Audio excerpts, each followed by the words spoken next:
Hello and welcome to Sach the Reality. I'm Rinki Gogoi and you're watching the Reality Rundown. In tonight's bulletin, we bring you the latest updates across the state, the region and the state. Take a look. The two-day-long conference on the theme of India's progressive path in administration of the criminal justice system, organized by the Department of Legal Affairs, Ministry of Law and Justice, concluded on Sunday in Guwahati. The Governor of Assam, Gulab Chand Kataria, in his valedictory address, said that the learning and takeaways from the conference will have a catalytic impact on the effective implementation of these three new laws. He also made special mention of the provisions relating to the hit-and-run cases, crimes against women and doing away with the provisions of sedition.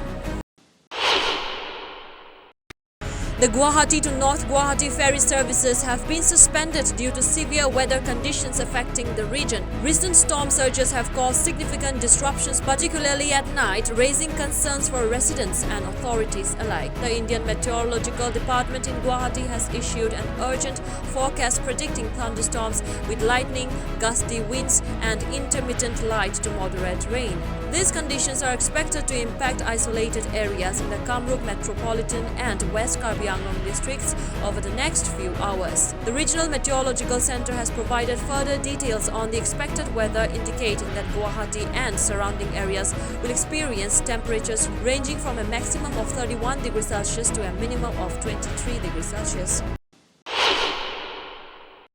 An independent candidate in the Nagaon Lok Sabha constituency, Abu Shama, was arrested by Juria police on Saturday evening following grave allegations of sexual harassment, blackmail and extortion. The arrest came after a woman from Juria area filed a case against Shama, accusing him of rape and the viral distribution of an obscene video. According to sources, Shama, who allegedly runs an illegal pharmacy in Juria Bazaar, drugged the woman during a visit for medical purposes, filmed her in an unconscious state and later used the footage to extort several lakhs of rupees from her. The victim's complaint detailed a pattern of harassment and threats, stating that Shama siphoned off substantial sums by leveraging the incriminating video.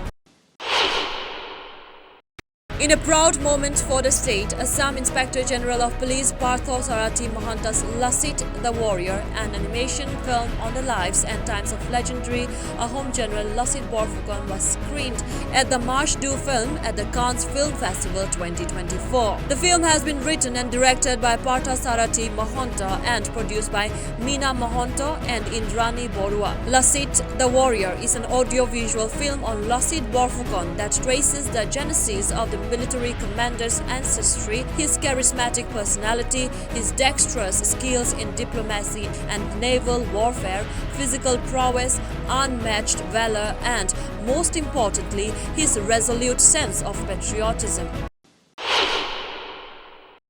The National Investigation Agency has taken the most wanted criminal Hanan Mia into custody and is flying to Guwahati to produce him before the NIA Special Court from Tripura today. The successful operation came after officer in charge of Vishalgarh Police Station, Rana Chatterjee, carried out a special operation to detain Mia on Sunday. According to the officials, the Tripura police notified the NIA, following which a three-member team from the investigation agency arrived from Guwahati and produced Mia before the court, obtaining a 4-day transit remand to produce him before the special NIA court.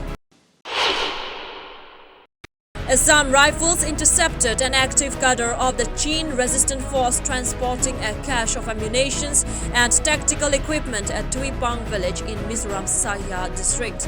Acting on precise intelligence regarding the movement of CDF operatives carrying arms and war supplies, Assam Rifles swiftly initiated an operation in the area. The operation, conducted by Assam Rifles mobile vehicle checkpost stationed at the Tuipang Road junction, resulted in the apprehension of an individual riding at Canborn motorcycle laden with a substantial cargo. Upon thorough inspection, the security personnel discovered a cache comprising 170 rounds of 12 gauge shotgun cartridges, 14 Baofeng radio sets, tactical gear and 14 radio set chargers concealed within the cargo.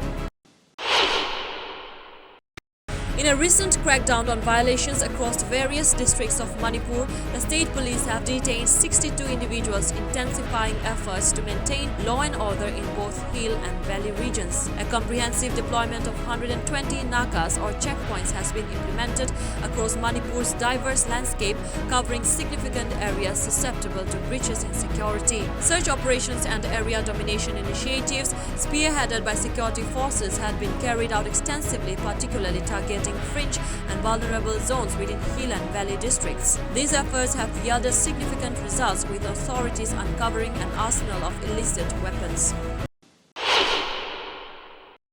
More than 90 medical students from Manipur studying in different medical colleges in Kyrgyzstan have sought safe passage to India after the situation continues to remain tense following attacks on foreign students. As per reports, 95 medical students from Manipur claimed their life to be at risk following protests and attacks by locals of Kyrgyzstan on foreign students over growing numbers of migrants from Pakistan, Bangladesh, India, Egypt and other countries. Meanwhile, the Indian government has urged its citizens in Kyrgyzstan to remain indoors following reports of attacks on foreign students and protests in Bishkek. The protests were reportedly due to concerns about the increasing number of migrants from countries such as Pakistan, Bangladesh, India, Egypt, among others.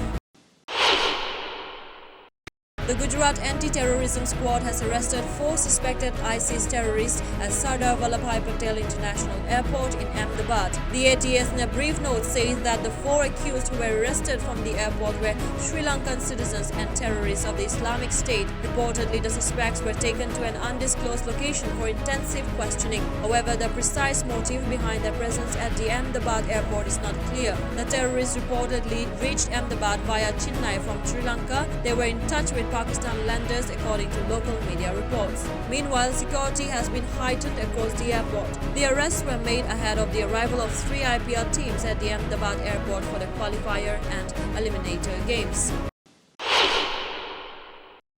Iranian President Ibrahim Raisi was killed in a helicopter crash in East Azerbaijan province on Sunday. The chopper carrying Iran President Raisi and his Foreign Minister Hossein Amir Abdollahian had disappeared over a mountainous region. According to Iranian media reports, there was no sign of life among passengers of the helicopter. The incident follows a period of heightened regional tensions, particularly in light of the Gaza conflict and Iran's recent escalations with Israel. President Raisi, who has been in office since 2021, has pledged Iran's steadfast support for Palestine, and a stance reiterated during his recent dam inauguration speech. And with that, we wind up our tonight's bulletin. For more updates, keep watching Sach the Reality.